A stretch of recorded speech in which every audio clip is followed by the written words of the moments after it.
وعلى آله وصحبه ومن والاه. Alhamdulillahi Rabbil Alamin.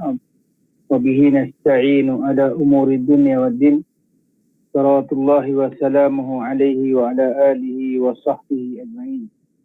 Alhamdulillah ikhwatal iman, bersyukur kepada Allah SWT kerana dengan limpah kurnia taufik hidayah Allah SWT kepada kita, dapat kita meneruskan pengajian kita membaca kitab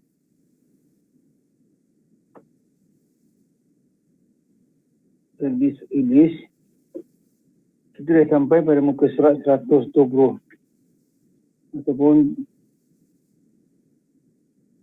dalam buku yang lain 142. Tajuknya Talbis Iblis terhadap ahli bahasa dan sastra. Jadi kita dengar Akhi Misran membacakan kepada kita insyaAllah. Fadal. Bismillahirrahmanirrahim. Talbis Iblis terhadap ahli bahasa dan sastra. Ibnu Jauzi berkata, Iblis telah melancarkan talbisnya kepada mayoritas ahli bahasa dan sastra, sehingga mereka sibuk dengan ilmu nahu dan bahasa Arab, lalu berpaling dari kewajipan yang sifatnya fardu ain. Sebut saja seperti mengetahui ibadah yang lazim diketahui, dan juga terkait adab-adab jiwa dan perbaikan hati yang lebih utama untuk diketahui, atau ilmu tafsir, hadis dan fikih. Usia mereka habis untuk mempelajari ilmu-ilmu yang bukan tujuan utama, yang sifatnya sarana menunjang saja.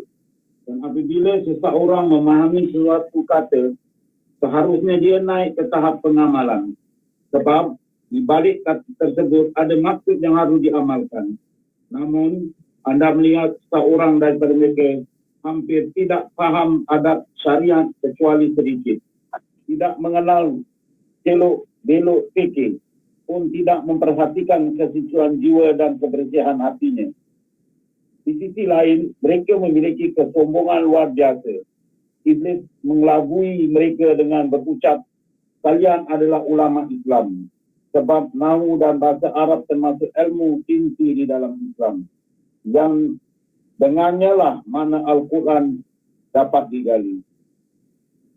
Sungguh urgensi perkara ini memang tidak dapat kita pungkiri. Mengetahui ilmu nahu agar bisa meluruskan lisan kita mengucapkan bahasa Arab, ketika mengucapkan bahasa Arab, serta mengetahui ilmu bahasa Arab untuk menafsirkan Al-Quran dan hadis, merupakan perkara yang perlu diwujudkan, bahkan harus direalisasikan. Adapun selain itu bukanlah tujuan utama. Sedang pengguna seluruh waktu guna meraih sesuatu, sedang menggunakan seluruh waktu guna meraih sesuatu yang bukan tujuan utama, padahal ia jelas tidak penting, dengan meninggalkan yang penting termasuk kekeliruan, bahkan lebih mementingkannya dibanding sesuatu yang lebih bermanfaat dan lebih tinggi derajatnya, seperti ilmu fikih dan hadis, termasuk ketertipuan. Seandainya usia manusia itu cukup untuk mengetahui segala sesuatu, tentu menguasai semua itu sangatlah baik. Namun sayangnya jasa usia kita tidak panjang, sehingga kita layak mementingkan sesuatu yang lebih penting dan lebih utama dibandingkan sesuatu yang lainnya. Kerana umumnya ahli bahasa serta sastra Arab sibuk meneliti syair-syair jahiliyah, sementara tabiat mereka tidak mendapati perkara yang memalingkannya dari rutinitas itu untuk melakukan perkara wajib, seperti menelaah hadis atau mengetahui sejarah perjalanan hidup salafus saleh.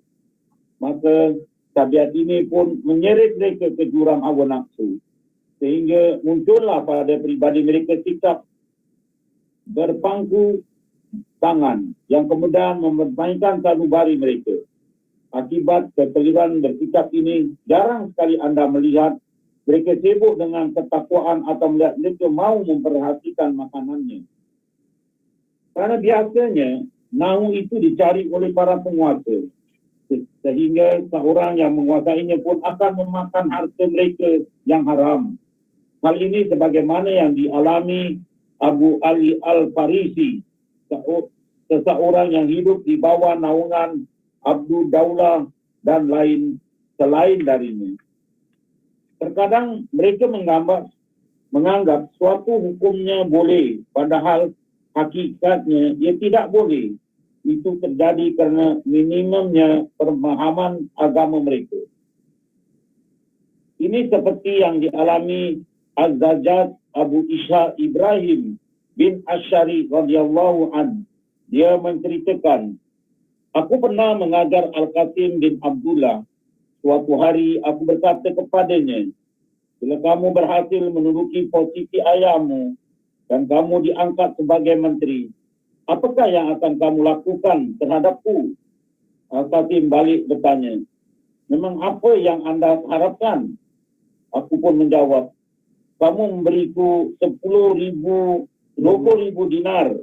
Yang inilah harapan tertinggiku. Beberapa tahun berselang, Al-Qasim menjabat menteri. Dan aku masih tetap bersamanya. Menjadi orang dekatnya. Suatu ketika, aku tidak mengingatkan dia akan janjinya kepadaku. Tetapi aku merasa segan. Pada hari ketiga, sejak menjabat menteri, dia berkata, wahai Abu Isha, mengapa anda tidak mengingatkanku akan janjiku? Aku menjawab, aku menyerahkannya pada ingatan anda. Semoga Allah menolong anda. Tidak perlu aku ingatkan anda terkait janji terhadap seorang pelayan. Meski statusnya mengikat kepada anda. Dan dia berkata kepadaku, ada al-mustahid, jika bukan kerana dia, aku tidak keberatan memberikan jumlah itu secara sekaligus di satu tempat. Aku khawatir hal ini akan menjadi bahan perdebatan antara aku dengan dia. Maka izinkanlah aku untuk membayar dengan cara mencicil. Aku menjawab, baiklah. Lantas dia berkata, duduk dan uruslah masyarakat. Ambillah laporan pengaduan mereka mengenai kebutuhan utamanya. Dan ambillah pungutan atas hal itu.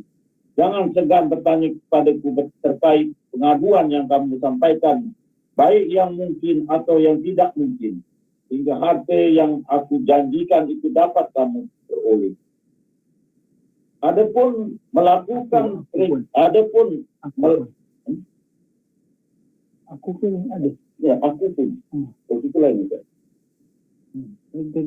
Aku pun melakukan perintah tersebut. Setiap hari aku mengetorkan pengaduan mereka kepada Al-Qasim. Lalu dia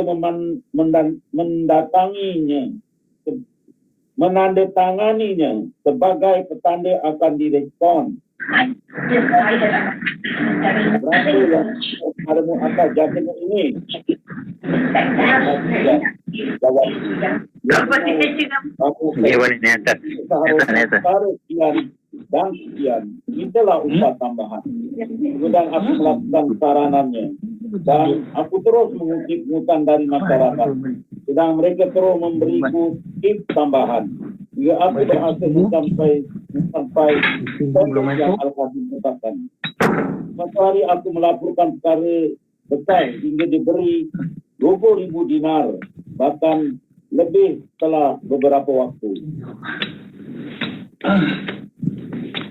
Beberapa bulan kemudian, Al-Qasim bertanya padaku, wahai Abu Isha, apakah harta yang aku janjikan sudah kamu dapatkan?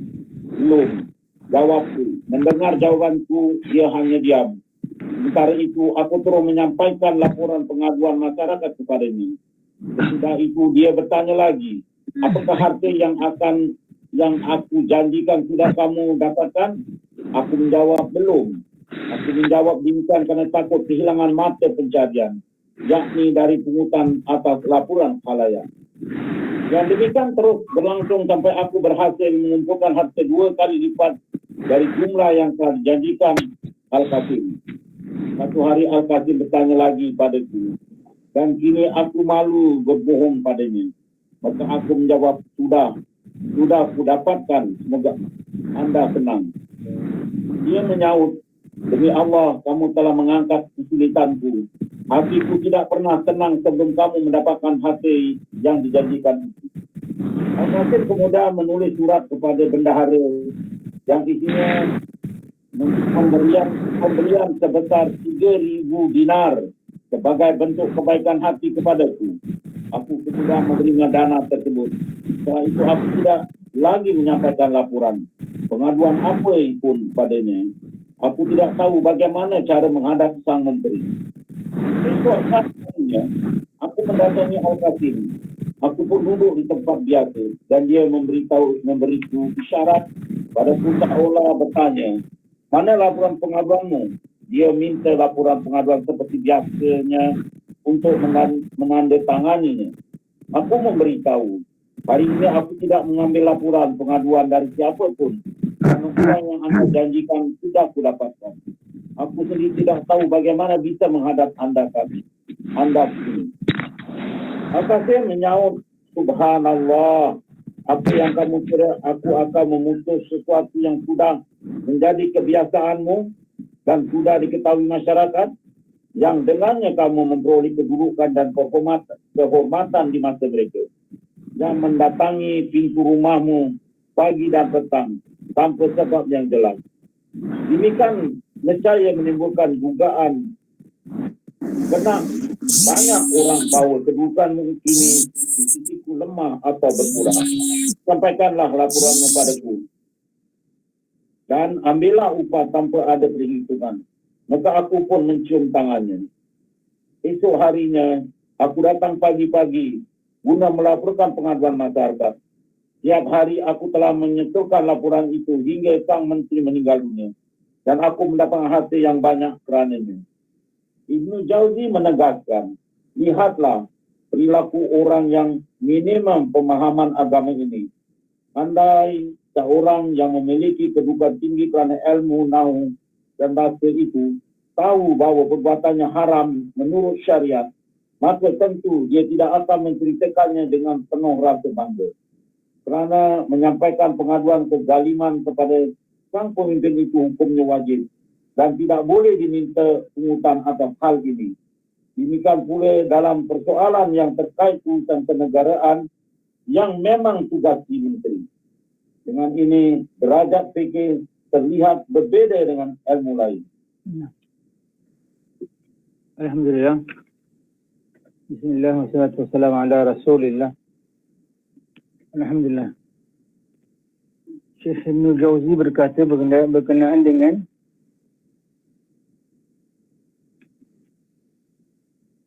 bagaimana iblis melancarkan talbisnya kepada majoriti ahli bahasa dan sastra sehingga mereka sibukkan dengan ilmu nahu dan bahasa Arab.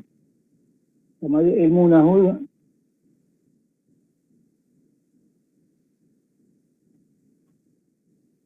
dasar ilmu nahu ni pembelajaran bahasa yang agak permulaan dan sebagainya, ataupun bahasa Arab bebas huruf yang lanjut dan sebagainya.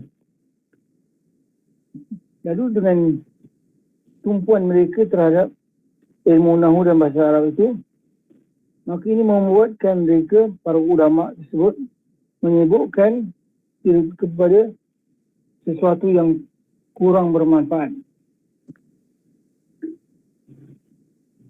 Saya mengatakan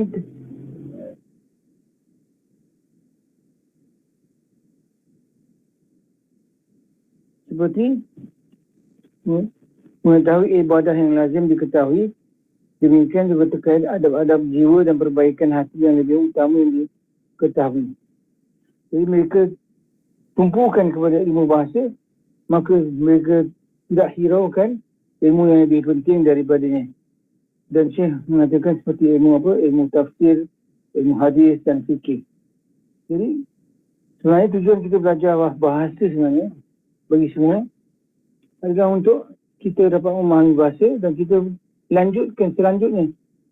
Jadi pengetahuan kita terhadap bahasa itu tidak menghalang kita untuk mengetahui perkara yang lebih penting. Misalnya berkaitan dengan akidah, berkaitan dengan fikih. Jadi ini kalau seseorang menumpukan dia punya tujuan dia belajar tu hanya untuk belajar ilmu bahasa dan nahwu sebagainya. Ini yang dia akan buat kepada apa yang dia akan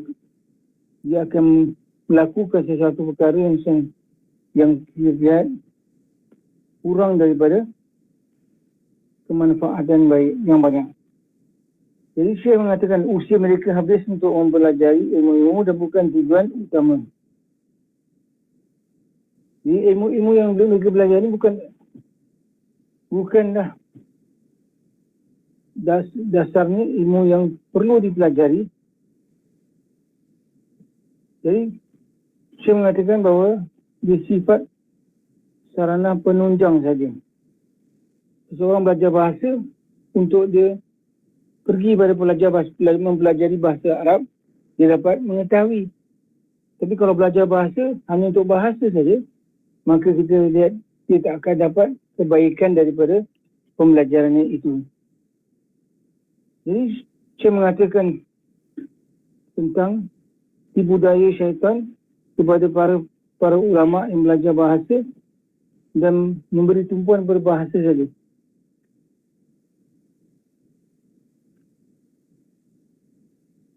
Saya mengatakan mereka memiliki kesombongan yang luar biasa. Iblis mengelabui mereka dengan ucapan, kalian adalah ulama Islam. Sebab nahwu dan bahasa Arab termasuk ilmu inti dalam Islam.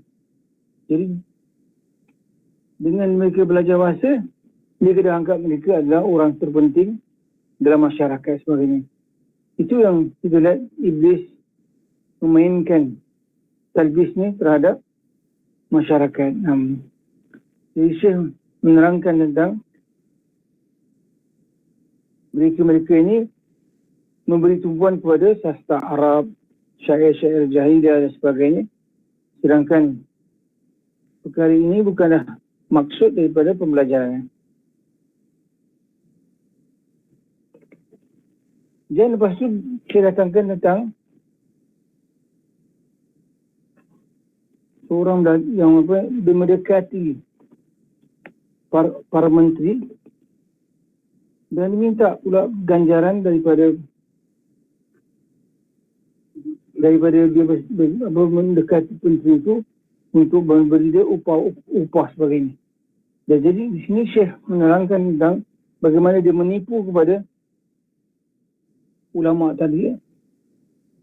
Mereka belajar untuk mendapatkan sertifikat daripada keduniaan. Dan di situ panjang berkenaan bagaimana orang tu sanggup bersabar untuk kehinaan untuk mendapatkan ganjaran daripada sertifikat daripada dunia. Lalu Syekh mengatakan tentang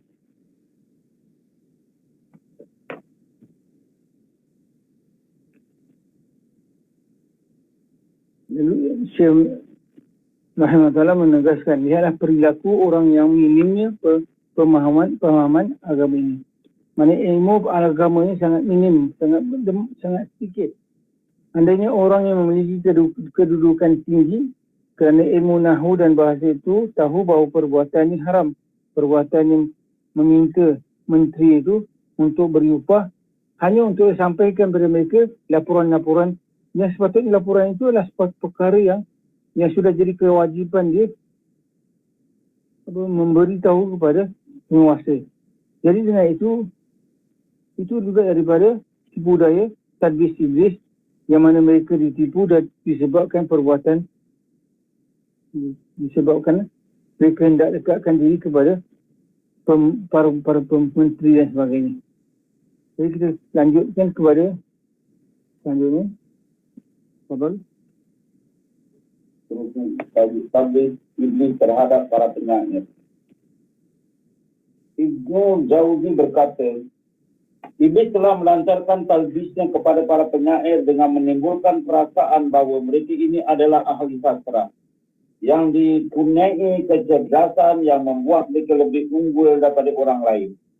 Maka zat yang memberikan keistimewaan ini pasti akan memaafkan dirinya dari segala kesalahan.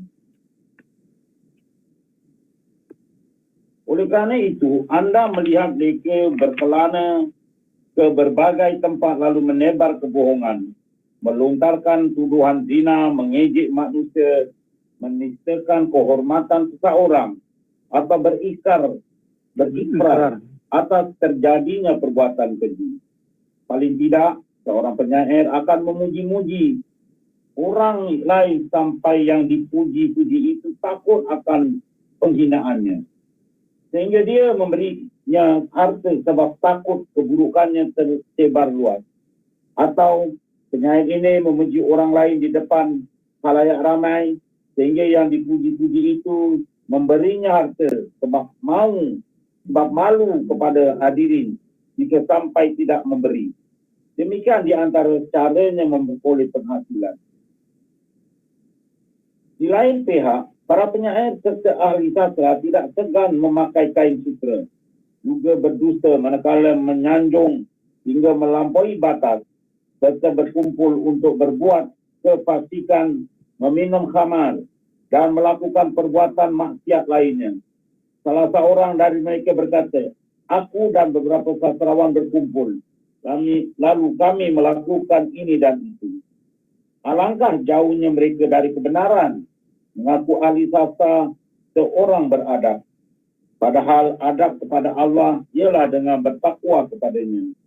Percuma saja mereka cerdas kerana kecerdasan yang digunakan hanya untuk mendapat harta dunia sama sekali tidak ada nilainya. Tidak ada gunanya keindahan kata-kata mereka, kerana kata-kata tidak dipandang indah di sisi Allah kalau yang mengucapkannya tidak bertakwa kepadanya. Mayoritas sastrawan dan penyair akan marah-marah, kufur, tidak bersyukur atas nikmat yang diberinya, dan mencela takdir ilahi kita merezekinya sempit. Contoh, nyataannya adalah perkataan salah seorang dari mereka berupa butir baik-baik berikut. Kalau semangat raih keutamaan melonjak tinggi, keberuntunganku tetap menempel tanah rendah. Betapa sering masa membuat diri ini begitu sedih. Betapa sering zaman yang zalim berbuat buruk ke atasku. Mereka lupa bahawa dosa-dosa lah yang menyebabkan desti sempit. Mereka menilai dirinya berhak memperoleh kenikmatan beserta keselamatan dari ujian. Tetapi mereka tidak pernah menyadari ehwal apa yang diwajibkan atas makhluk, iaitu menjalankan perintah-perintah syariat. Maka kepandaian mereka pun lenyap di telan kelalaian. Bismillahirrahmanirrahim ala Rasulullah. Jadi Ibnu Jauzi rahimahullah mengatakan terhadap tipu daya iblis kepada para penyair. Jadi di antara tipu daya iblis, dia memberikan para penyair perasaan bahawa mereka ni memberikan kemanfaatan yang banyak kepada masyarakat. Disebabkan kemanfaatan mereka lakukan, mereka menyangka bahawa Allah SWT memberikan mereka ni keistimewaan. Jadi dengan itu, sebab itulah perbuatan-perbuatan banyak orang-orang penyair ini, mereka banyak berkelana, bersafar ke berbagai tempat, kemudian menebar kebohongan. Melontar tuduhan zina, mengejek manusia, menistakan kehormatan seseorang atau berikrar atas terjadinya perbuatan keji. Ini yang kita lihat para syair melakukan. Dari sini kita lihat Allah SWT mencela mereka juga kerana mereka di tempat-tempat berkumpulan mereka mengeluarkan kalimah-kalimah yang Allah SWT murka kerana mereka tidak berkata benar. Mereka mengata orang dan sebagainya daripada apa yang mereka lantunkan dalam syair-syair mereka. Paling tidak seorang penyair akan memuji-muji orang lain. Dia akan jadi di antara kebiasaan orang penyair ini, mereka akan memuji, memberi pujian-pujian kepada seseorang yang tak layak untuk diberi pujian. Dan pujian-pujian yang diberikan ini sebenarnya adalah salah kerana yang diberi pujian seperti memuji orang yang melakukan dosa dan sebagainya, dan itu adalah satu perkara yang sepatutnya tidak mereka lakukan. Di antara sifat para ahli sastra juga adalah mereka memakai kain sutra, juga berdusta manakala menyanjung hingga melampaui batas. Jadi perbuatan ini perbuatannya yang sebenarnya Allah SWT mencela para penyair. Nah, jadi dengan itu mereka mengaku ahli sastra sebenarnya tidaklah beradab, kerana peradaban yang sebenar adalah beradaban dengan Allah Subhanahu Wa Taala. Jadi sebab itu apa yang mereka lakukan ini, Syekh Ibn Jauzi rahimahullah mencela mereka kerana mereka tidak melakukan perkara yang sepatutnya. Jadi Syekh Ibn Jauzi juga menyatakan mayoritas sastrawan dan penyair akan marah-marah, kufur, tidak bersyukur atas nikmat yang diberikannya dan mencela takdir ilahi ketika rezekinya sempit. Jadi kalau mereka komplain di antara komplain mereka misalnya adalah kesempitan ilmu, kesempitan rezeki yang mereka dapat. Sedangkan kalau mereka memikirkan perkara sebenarnya rezeki mereka sempit kerana perbuatan mereka sendiri. Kerana Allah SWT telah memberitahu bahawa barang siapa yang berpaling daripada peringatanku, man a'rada an zikri fa inna lahu ma'isyatan dhanka wa nahsyuruhu yawmal qiyamati a'ma, hingga akhir ayat ini. Jadi Allah SWT menerangkan barang siapa yang berpaling daripada peringatanku, maka berdiri baginya adalah kehidupan yang sempit. Jadi kehidupan sempit ini adalah disebabkan mereka jauh daripada perintah Allah, mereka tidak melakukan perintah yang Allah perintahkan. Jadi kita teruskan. Jadi dengan itu kita lihat semua daripada apa yang mereka lakukan itu sebenarnya adalah hasil daripada perbuatan mereka sendiri. Teruskan. Talbis ini atas ulama yang sempurna ilmunya. Ibnu Jauzi radhiyallahu an menyatakan ada sejumlah orang yang mempunyai semangat tinggi sehingga berhasil menguasai berbagai disiplin ilmu syariat seperti ilmu Al-Quran, hadis, fikih serta sasar. Terhadap orang-orang seperti inilah Iblis datang dengan tipu muslihatnya yang samar. Kemudian ia membuat mereka menilai diri sendiri sebagai orang besar. Kerana sudah mendapatkan berbagai ilmu syariat dan bisa memberi manfaat bagi orang lain. Di antara mereka ada yang terpikat oleh tipu daya iblis sebab kelelahannya yang panjang dalam menuntut ilmu. Terhadap orang yang demikian, Iblis membayangkan indahnya kesenangan hidup di matanya. Iblis berbisik kepadanya, mau sampai kapan kamu akan bersusah payah seperti ini? Beristirahatlah dari segala tuntutan dan biarkanlah jiwamu merasa kesenangan. Sungguh, kalau toh kamu terjatuh dalam kesalahan, ilmumu akan menepiskan hukuman atas dirimu. Iblis juga menjelaskan keutamanya dimiliki ulama kepadanya. Jika hamba Allah Subhanahu wa ta'ala tidak mendapat pertolongannya dan mau menerima tipu daya iblis ini, nescaya dia celaka. Namun apabila diberikan taufik untuk melawan tipu daya iblis itu, sepatutnya dia berseru kepada musuh Allah ini. Jawaban untukmu ada 3. Pertama, para ulama diberi keutamaan kerana ilmu. Namun apabila tidak diamalkan, ilmu tersebut tidak berguna baginya sedikit pun.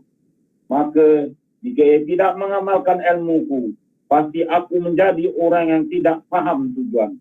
Seperti orang yang menghimpun dan memberikan makanan pada orang-orang yang lapar, tetapi dia sendiri tidak ikut makan. sehingga tidak berguna dalam menghilangkan rasa lapar.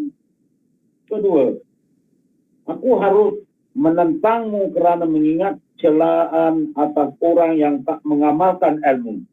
Misalnya kisah Nabi mengenai seorang laki-laki yang dicampakkan ke dalam neraka, yang ususnya terburai, yang mengaku, aku mengajak kepada kebaikan, tetapi aku sendiri tidak melakukannya. Aku melarang dari kemungkaran, namun aku sendiri melakukannya. Abu Darda berkata satu lagi, celakalah orang yang tidak tahu, dan berkata 7 kali, celakalah orang yang tahu atau dia berilmu tetapi tidak mengamalkan ilmunya. Ketiga, aku mengingat-ingat hukuman untuk orang berilmu yang celaka kerana tidak mengamalkan ilmunya, seperti kamu iblis. Kerananya firman Allah berikut cukup sebagai kecaman terhadap orang yang berilmu yang tidak mau mengamalkan ilmunya. Sama salil himari yahmilu asfar, seperti keldai yang membawa kitab-kitab yang tebal. Al-Quran surat Al-Jumu'ah ayat 5. Nah, Alhamdulillah. Lalu Syekh Ibnul Jauzi mengatakan berkenaan dengan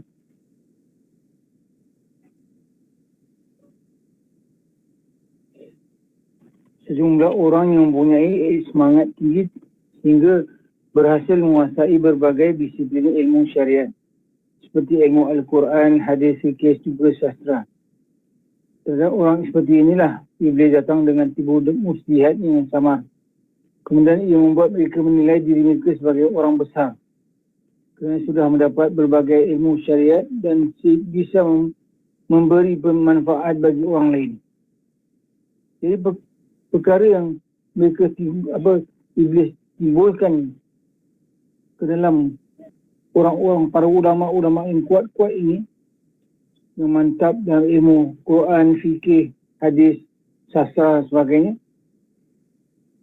maka sebenarnya mereka ni ditipu daya oleh Iblis juga, sehingga mereka rasa bangga dan bongkak atau mula merasakan diri mereka ni sangat penting dalam masyarakat.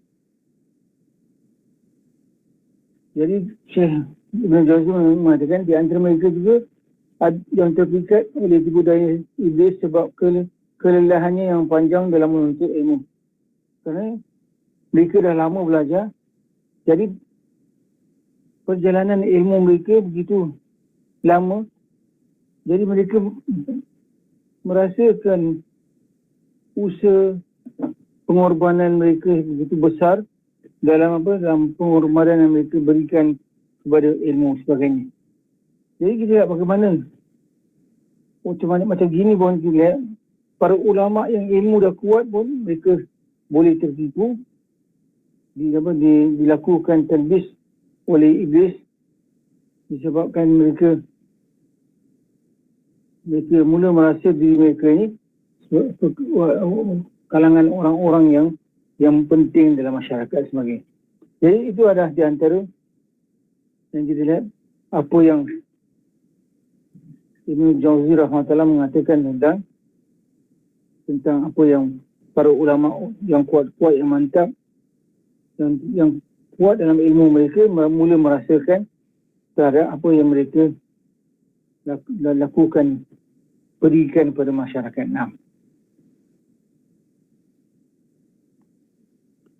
Jadi dia berbisikkan kepada mereka, mau sampai kapan kau akan bersusah payah seperti ini? Beristirahatlah dari segala tuntutan. Biarkanlah jiwamu merasakan kesenangan. Jadi dia ulama yang dah biasa berjuang dan sebagainya, mula mereka letakkan dalam diri mereka, dalam pengorbanan mereka, perasaan bisikan yang menyebabkan mereka terus berhenti daripada berusaha meneruskan usaha mereka sebagainya.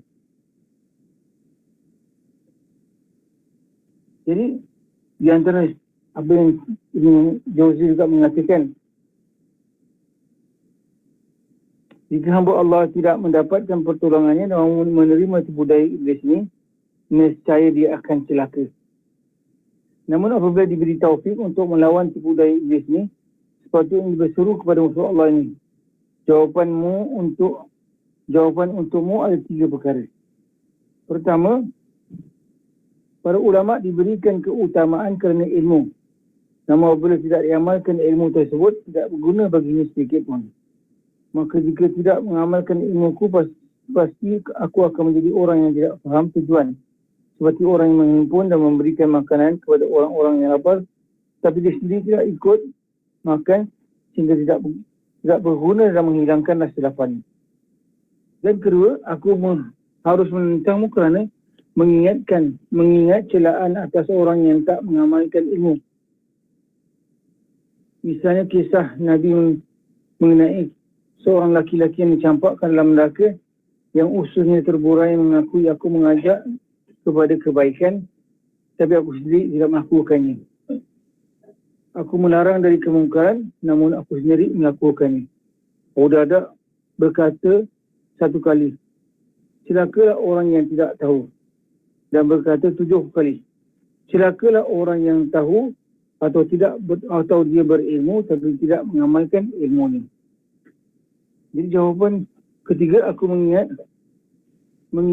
hukuman untuk orang yang berilmu yang celaka kerana tidak mengamalkan ilmunya seperti kamu iblis. Jadi Ibnu Jauzi mengatakan tentang jawapan yang sepatutnya yang orang yang dalam hidayah akan mengatakan adalah jawapan yang 3 tadi. Jadi dengan itu, memang kita katakan bahawa perjalanan kita untuk terus berada dalam kebenaran, dalam jalan yang Allah redai itu bukanlah satu perkara yang senang. Kerana kita sampai satu ketika kita lihat kita akan dilakukan tipu daya oleh iblis juga. Jadi macam mana pun kita sepatutnya minta perlindungan daripada Allah dan ketetapan kepada Allah supaya kita istiqamah berterusan. Jadi kalau tidak, kita tertipu dengan talbis iblis, lalu kita mula merasakan perkara-perkara yang tadi dicerakan tadi sebagai perkara baik sebenarnya. Jadi itulah di antara perkara yang kita harus ingat, bahawa kita sebenarnya apatah lagi kalau kita tidak menyibukkan diri kita dengan ilmu. Maka dengan tidak sibukkan dengan ilmu juga, kita akan melakukan perkara-perkara yang tidak diredai Allah Taala. Dan kalau kita lepas kita berilmu juga, kita tak mau jadi orang yang berilmu tidak mengamalkan ilmunya. Seperti dalam firman Allah tadi, kamasalil himari yahmilu asfara, seperti keledai yang membawa kitab-kitab yang tebal.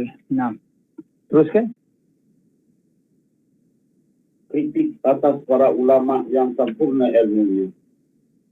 Di sisi lain, iblis melancarkan talbis kepada sebagian ulama yang mempunyai di bidang ilmu dan pengamalannya.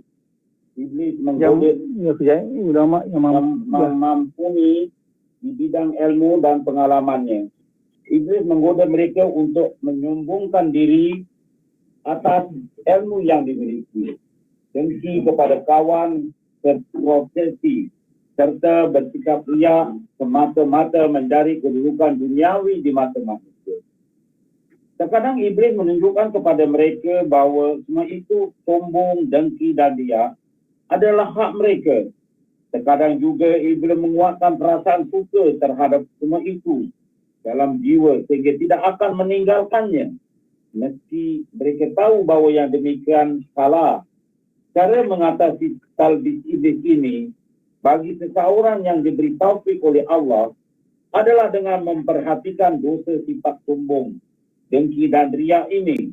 Selain itu, dengan memberitahukan kepada diri sendiri bahawa ilmu tidaklah dapat menolak dampak buruk dari semua perbuatan ini. Sebaliknya, ilmu juga melipat gandakan azabnya.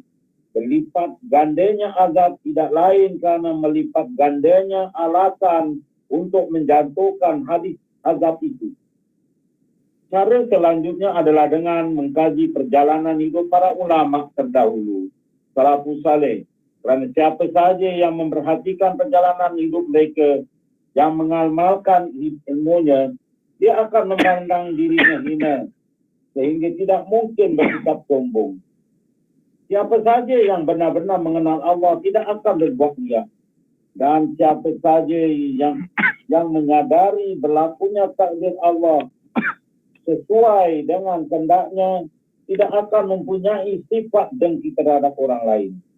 Terkadang Iblis masuk ke dalam barisan para ulama ini dengan sifat yang unik.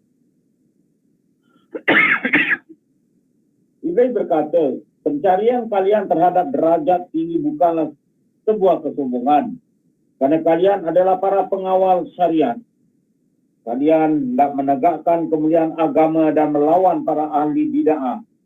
Kata-kata nan pedas yang kalian lontarkan atas orang-orang yang dengki itu ialah untuk kemarahan demi membela agama. Bukankah orang-orang yang dengki itu telah mencela orang-orang yang melaksanakan ajaran agama? Apa yang kalian sangka riak, sebenarnya ia bukan riak. Sebab siapapun dari kalian yang berpura-pura khusyuk dan menangis, pastilah dia akan menjadi panutan banyak orang. Sama saja dengan jumlah pasien yang mematuhi pantangan doktor. Dia jauh lebih besar daripada jumlah yang memahami penjelasannya. Cara menyadari talbis tersebut iaitu dengan mengerti kondisi berikut. Seandainya seorang menyombongkan diri kepada orang lain dengan niat meraih posisi yang lebih tinggi daripada kedudukan orang lain, itu di dalam majlis. Atau ada orang yang berhasad, yang menggunjingkan orang lain, maka si alim itu tidak marah kerana kemaksiatan tersebut, sebagaimana halnya dia marah untuk kepentingan pribadi. Itu orang yang digunjingkan tadi pengawal syariat. Padahal seharusnya orang yang berilmu itu tidak marah dalam kaitannya dengan kepentingan pribadinya. Sebaliknya untuk kepentingan ilmu, dia seharusnya marah.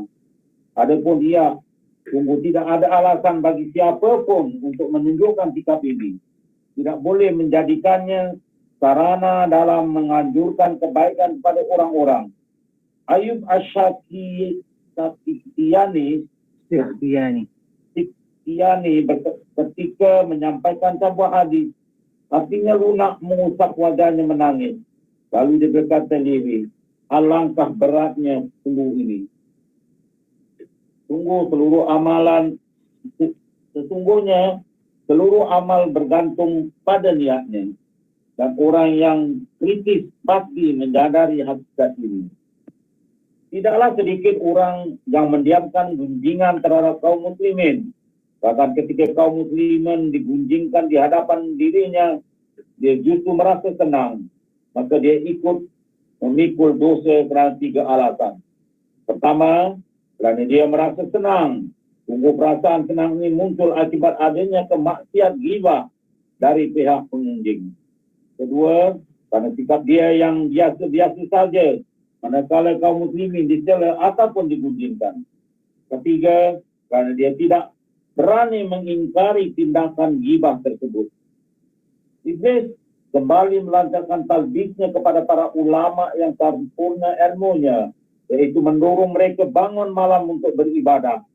Membiasakannya mengisi hari dengan menyusun kitab dalam berbagai disiplin ilmu, serta mengemas dengan api tujuan murni menyebarkan agama, padahal di balik itu ada agenda terselubung berupa mencari popularitas, meninggikan reputasi dan menggapai kepimpinan, kekuasaan atas rakyat.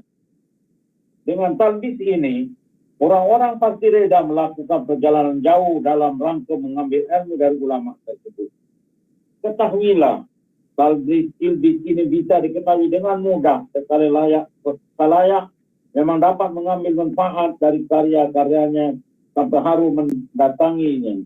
Atau sekali karya-karyanya dapat dibacakan kepada rekan-rekannya dan si ulama akan merasa senang kerana fakta tersebut. Ya, apabila tujuan atau niatnya menyebarkan ilmu syariat. Seseorang ulama salah berkata, tidak ada satu pun ilmu yang ku ketahui kecuali aku ingin orang-orang yang mengambil manfaat darinya tanpa menisbatkan penyampaian ilmu itu kepada diriku. Di antara mereka ada yang sangat senang punya jumlah pengikut yang banyak. Lantas Iblis melancarkan talbisnya dengan membisikkan bahawa perasaan senang tersebut muncul kerana meningkatnya jumlah penuntut ilmu.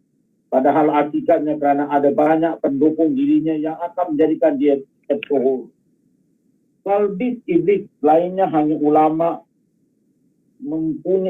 mampuni ini, iaitu tatkala merasa bangga terhadap ilmu dan ucapan sendiri. Talbis ini dapat diketahui bahawa seandainya salah seorang dari muridnya meninggalkannya dan beralih kepada guru yang lain lebih berilmu, nescaya ia memberatkan hatinya.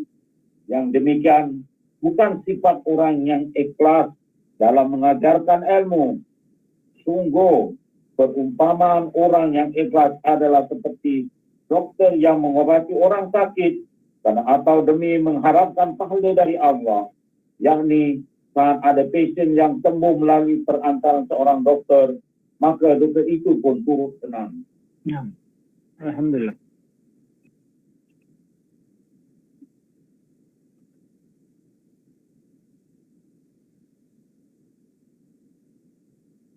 Kritik atas para ulama yang sempurna ilmu. Jadi Syekh Ibn Jauzi rahimahullah menerangkan berkenaan dengan para ulama yang sempurna ilmunya, mereka dapat dilakukan tadbis kepada ditadbis oleh syaitan. Jadi apa yang mereka hadapi adalah Iblis melancarkan tadbis kepada sebagian ulama yang mumpuni, yang mampan. Kita kata mampan di bidang ilmu dan pengamatannya. Iblis menggoda mereka untuk menyombong diri atas ilmu yang dimiliki. Ini yang perkara yang mereka lakukan. Kita lihat kalau ulama tersebut adalah ulama yang mantap sebagainya, mula mereka rasa diri mereka adalah mantap. Kebolehan mereka adalah kebolehan yang tidak setara di antara para ulama lain dan sebagainya. Dan itu adalah di antara budaya iblis kepada ulama yang mempunyai ilmu yang sebenarnya bermanfaat kepada masyarakat. Jadi iblis menunjukkan kepada mereka bahawa semua itu sombong, dengki dan riya adalah hak mereka. Jadi mereka tak merasakan mereka berdosa. Sombong mereka, dengki mereka dan riya mereka terhadap orang lain bukan sebagai satu dosa yang mereka harus bertaubat dan sebagainya, tapi bahkan mereka merasakan adalah satu hak mereka. Nah, itu adalah satu perkara yang dilakukan oleh iblis. Cara mengatasi talbis iblis ini adalah bagi seorang yang diberi taufik oleh Allah adalah dengan memperhatikan dosa sifat sombong, dengki dan riya ini. Sifat sombong, dengki dan riya adalah dosa yang besar. Dan itu dengan memberitahu pada diri sendiri bahawa ilmu tidaklah dapat menolak dampak buruk dari semua perbuatan ini. Sebaliknya ilmu juga melipat gandakan azabnya. Melipat gandakan azabnya tidak lain dengan melipat gandakan alasan untuk menjatuhkan azab itu. Jadi kita sebenarnya untuk kita lawan atau tidak termasuk dalam budaya iblis ini, kita haruslah melawan dan melawan perasaan-perasaan yang datang kepada kita, terutama kalau kita mempunyai ilmu yang banyak dan sebagainya. Dan ini adalah kita kadang-kadang kita lihat di antara para ulama ada saling menjatuhkan di antara satu sama lain. Dan sebab mereka menjatuhkan sebagai mereka lain, dan mereka rasa mereka lah orang yang patut melakukan, mereka lah orang yang mantap, yang teratas dan sebagainya. Jadi perkara itu mereka sebenarnya harus melawan diri mereka sendiri. Mereka harus melakukan sesuatu supaya tipu daya iblis ini tidak terus kepada diri mereka. Cara selanjutnya adalah untuk mengkaji perjalanan hidup para ulama terdahulu. Kalau kita sepatutnya yang kita lakukan, kita lihatlah bagaimana ulama-ulama salafus salihin. Kerana sibuk, sesiapa pun nak menyimak perjalanan hidup mereka akan mengamalkan ilmunya. Nescaya akan memandang dirinya hina sehingga tidak mungkin bersikap sombong. Siapa saja yang benar-benar mengenal Allah tidak akan berbuat riak. Dan siapa saja menyedari hal berlakunya takdir Allah sesuai dengan kehendaknya, tidak akan mempunyai sifat dengki terhadap orang lain. Jadi perkara ini sebenarnya sepatutnya tak boleh menjadikan kita meneruskan atau kita reda dengan talbis iblis kepada kita sehingga menyebabkan kita melakukan perkara-perkara yang tak patut seperti kesombongan, riak dan sebagainya. Jadi Syekh juga mengatakan terkadang iblis masuk ke dalam barisan para ulama ini dengan syubhat yang unik. Ini menunjukkan bahawa iblis dia boleh datangkan berbagai macam syubhat. Jadi para ulama dia kasih mereka syubhat yang unik.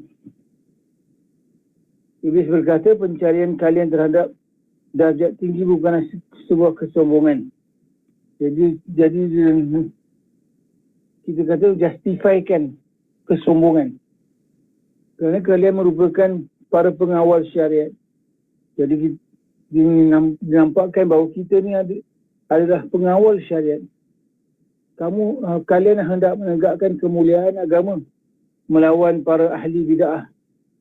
Kata-kata dan pedas yang kalian lontarkan atas orang-orang yang dengki itu ialah bentuk dari kemarahan demi membela agama.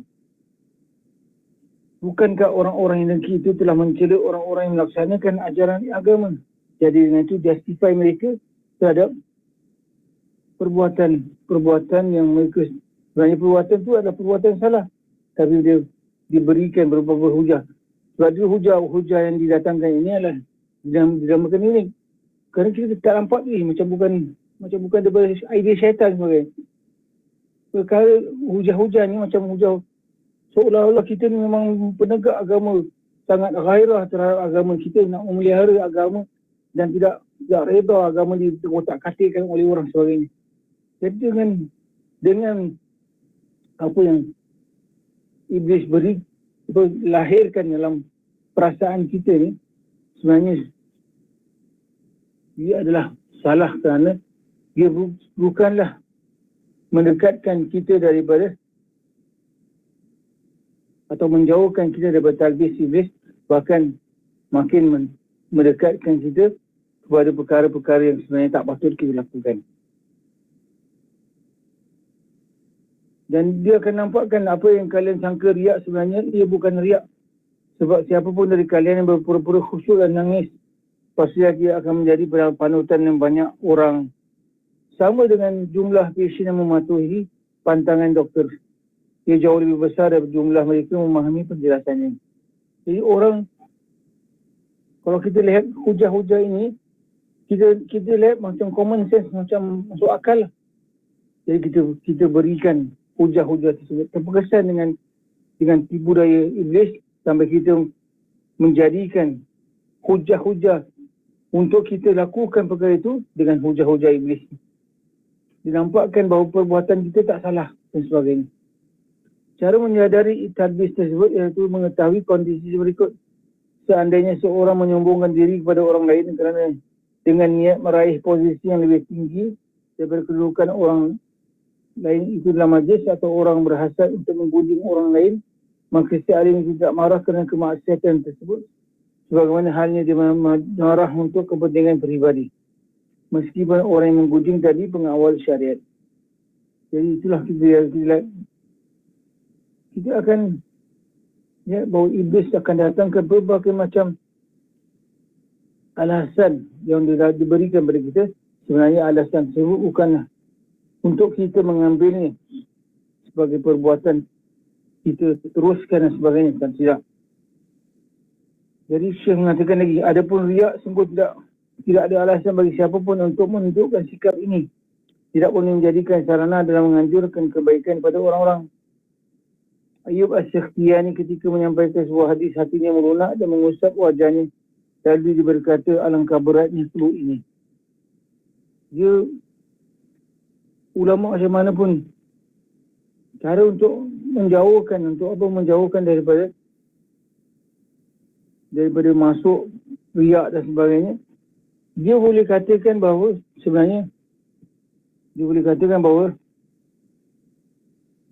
sebab dia nangis atau sebenarnya disebabkan adalah flu. Tapi sebenarnya dia nangis. Tapi macam mana para ulama ketika dahulu perjalanan orang-orang lama, mereka memelihara diri mereka sampai menangis pun mereka nak tutup supaya orang tak sangka bahawa dia menangis. Tapi kalau kita merasakan bahawa kita lakukan dengan sebab untuk menunjuk dan sebagainya, dan itu adalah perkara yang kita lihat sebenarnya kita ditipu oleh iblis nam. Jadi walaupun kita lihat contoh yang diberikan tadi, sesungguhnya seluruh amal bergantung pada niat, dan orang yang kritis pasti menyadari hakikat ini. Jadi saya lanjutkan bahawa tidaklah sedikit orang yang mendiamkan gunjingan terhadap kaum muslimin. Bahkan ketika muslimin gunjing di hadapan dirinya, dia justru merasa senang. Maka dia memikul dosa kerana 3 alasan. Jadi kalau kita berada dalam perhimpunan sebagainya, ada orang menggunjing, orang mengumpat dan sebagainya, kita kalau mula senang terhadap umpatan-umpatan orang sebenarnya ini menunjukkan bahawa kita telah tertipu oleh talbis iblis. Syekh Ibn Jauzi mengatakan dengan 3 alasan. Kenapa? Kerana dia merasa senang. Sungguh perasaan senang ini muncul akibatnya ada kemaksiatan. Kerana kalau kemaksiatan berlaku depan mata kita, ghibah, kalau kita senang, maka maknanya kita sama dosa dengan orang melakukan ghibah tersebut. Kedua, kerana sikap dia yang biasa-biasa saja menandakan kaum muslimin dicela ataupun dipuji. Jadi kedua perkara kita harus lihat, kerana perkara yang orang yang menggunjing itu lakukan sebenarnya, sepatutnya perbuatan yang patut dicela, bukan untuk disenangi. Ketiga, kerana dia tak berani mengingkari tindakan ghibah tersebut. Jadi kita harus, kalau ada gunjingan berlaku depan kita, kalau kita tersenyum, kita senang hati terhadap apa yang digunjingkan tersebut, menunjukkan bahawa kita telah tertipu dengan iblis, dan di sinilah perbuatan yang sepatutnya dilakukan adalah sebaliknya. Kerana dia tak berani mengingkari tindakan ghibah tersebut. Jadi sini menunjukkan pada kita dalam keadaan orang untuk jauhkan diri daripada gunjingan dan sebagainya, dia boleh berlaku pada dirinya juga, dia melakukan dosa dan sebagainya. Jadi perbuatan dosa-dosa yang kadang-kadang berlaku di depan kita juga, kita haruslah mengingkari, kerana perbuatan itu adalah perbuatan dosa yang tak boleh kita reda, kita senang hati dan sebagainya. Jadi kita lihat daripada contoh yang lain, iblis kembali melancarkan talbisnya pada para ulama yang sempurna ilmunya, iaitu dengan mendorong mereka bangun malam untuk beribadah, membiasakan mengisi hari dengan menyusun kitab dalam berbagai bidang disiplin ilmu, serta mengemas dengan apik tujuan murni menyebarkan agama, padahal di balik itu ada agenda terselubung, merupakan mencari popularitas, meninggikan reputasi serta menggapai kepimpinan. Jadi ini adalah di antara syahwat yang tersembunyi terdapat dalam para ulama sebagainya. Mereka nampak saja mereka dan perbuatan mereka, kalau kita nampak tak macam tak ada masalah. Tapi sebenarnya di dalam sebalik daripada niat mereka adalah untuk mencapai popularitas, meninggikan reputasi mereka dan untuk mendapatkan kepimpinan dalam masyarakat dan sebagainya. Jadi Iblis kata tu, dalam masa ini juga dia masih boleh menipu manusia. Dia masih boleh membuat mereka merasakan perbuatan mereka ini tidak ada masalah sebagainya.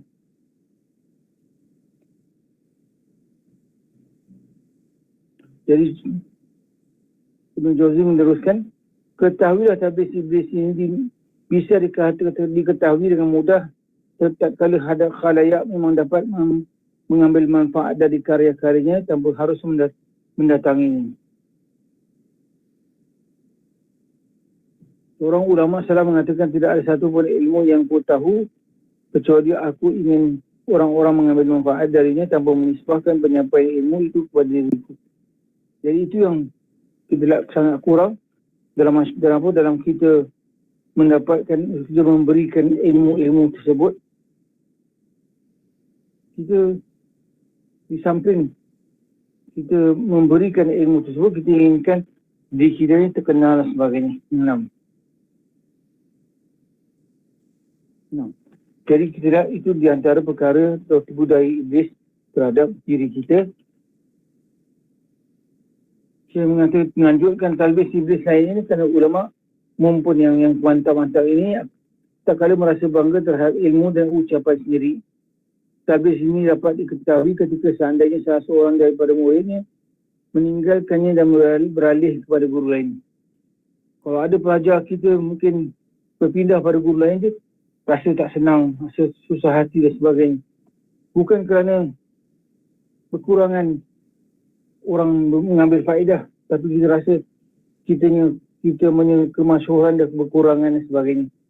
Jadi itulah kerana sifat tadi itu adalah bukan sebalik daripada sifat keikhlasan untuk kita mengajar ilmu dan sebagainya. Jadi sebenarnya kita harus kita kalau benar-benar menginginkan kemanfaatan, kita tak akan pentingkan diri kita saja. Siapa saja yang mendapat kemanfaatan, kita bergembira dan kita senang hati. Yang terakhir, terima kasih. Boleh, teruskan. Terakhir, talbis iblis yang sama. Ibnu Jauzi berkata, terkadang ulama yang sempurna ilmunya dapat berlepas diri dari talbis iblis yang tampak atau yang nyata. Maka talbis iblis datang kepada mereka dengan talbis yang samar. Maka iblis membisikkan, aku belum pernah bertemu dengan orang sepertimu. Sungguh betapa kamu tahu betul tentang jalan masuk dan jalan keluarku. Jika yang bersangkutan menerima perkataan iblis ini, pasti dia binasa kerana terbuai oleh sifat bangga terhadap diri sendiri. Namun apabila dia menolak berdamai dengan iblis, nescaya dia akan selamat. Asy'ari Asy-Syakati berkata, sekiranya seorang masuk ke sebuah kebun yang bertanamkan berbagai pohon yang Allah ciptakan dan di sana juga ada berbagai burung yang Allah ciptakan. Lalu setiap burung itu berbicara kepadanya dengan bahasa mereka. Semoga keselamatan bagi kamu, wahai wali Allah. Kemudian jiwanya merasa senang oleh sebab apa yang dialami tersebut. Berarti dia telah menjadi tawanan syaitan. Hanya Allah yang bisa memberi petunjuk kepada kita. Tidak ada ilah yang berhak diibadahi selain dia. Jadi Syekh Ibn Jauzi dalam pasaran terakhir dia mengatakan tentang talbis iblis yang samar. Jadi talbis iblis ni memang talbisnya sangat samar, sangat membuatkan mereka yang ditalbis itu sebagai merasakan tidak pun ditalbis. Jadi dengan itu, jadi talbis yang mereka lakukan adalah talbis yang samar. Samar tak jelas. Orang tak faham bahawa dia telah berlaku kepadanya talbis sebagainya. Jadi talbis yang dilakukan talbis yang samar, mana sebenarnya tak semua orang tahu bahawa dia dilakukan talbis oleh iblis. Jadi dengan itu kita kata talbis ini, iblis ini adalah talbis yang sama. Jadi apa yang Syekh Ibn Jauzi mengatakan, iblis membisikkan kepadanya, aku belum pernah bertemu dengan orang sepertimu.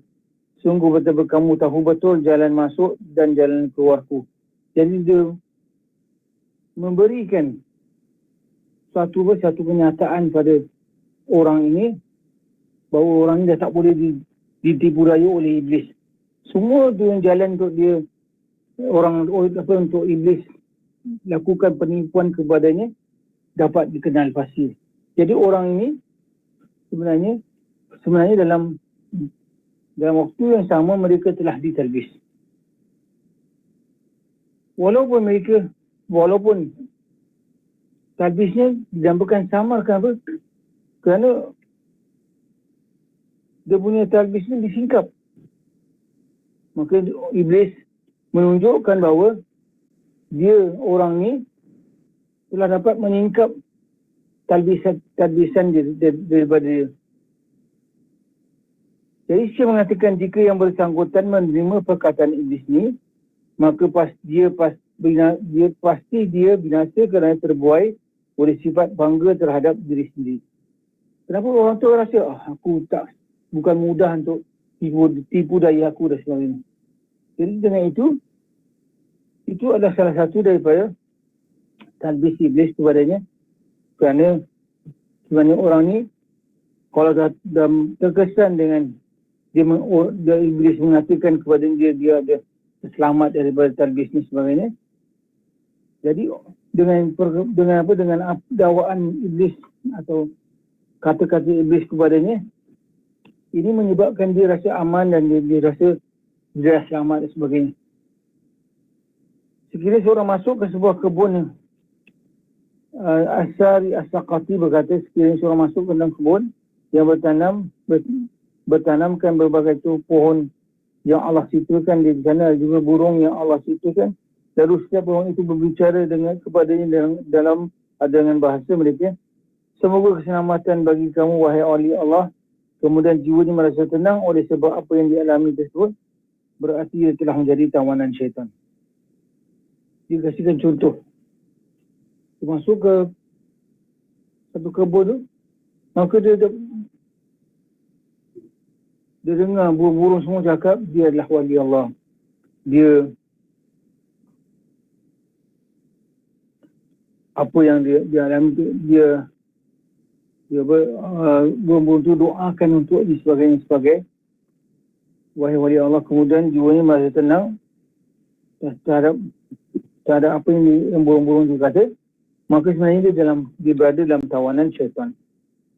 Kerana sebenarnya tak ada orang sebenarnya boleh larikan diri daripada tipu daya iblis sebagainya, melainkan daripada keselamatan yang Allah SWT menyelamatkannya. Kerana lalu Syekh mengatakan bahawa Allah SWT la ma'bud bihaqqin illa Allah, tidak ada yang berhak untuk disembah melainkan Allah.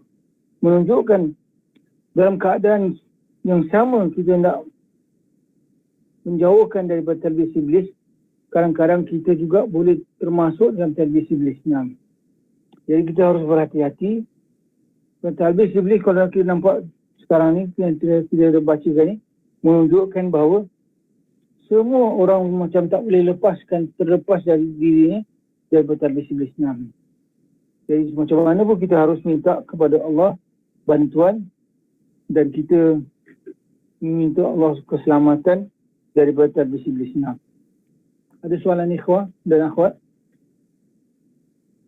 Ada soalan? Kak Abdul Bahar? No?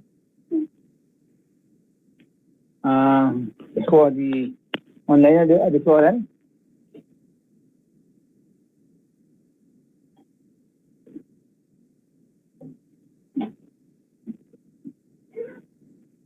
Kalau tak ada soalan, kita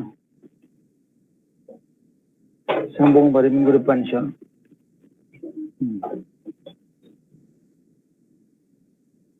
Macam mana pun kita dapat setelah kita dengar talbis iblis yang berbagai ni, maka kita dapati bahawa sebenarnya tak boleh pun kita melarikan diri daripada talbis iblis, melainkan kalau Allah Subhanahu Wa Taala memelihara kita. Jadi kita haruslah minta perlindungan daripada Allah Subhanahu Wa Taala untuk melindungi kita daripada talbis iblis di mana sahaja kita berada, dan sentiasa kita lakukan permintaan ini kerana Allah Subhanahu Wa Taala. Selagi kita minta mengharap kepada Allah, Allah Subhanahu Wa Taala akan memelihara kita. Allahu Taala. Kalau tak ada soalan, kita akhiri sesi kita dengan tasbihatul kafarah dan surah Al-Asr. Subhanakallahumma wa bihamdika nashhadu an la ilaha illa anta nastaghfiruka wa natubu ilaik. Bismillahirrahmanirrahim. Wal 'asri innal insana lafi khusr illa alladhina amanu wa 'amilus solihat wa tawasaw bil haqqi wa tawasaw bis sabr. Aqulu ma tasma'un wa astaghfirullaha li wa lakum. Assalamu alaikum warahmatullahi wabarakatuh. Syukran lakum. Jazakumullah.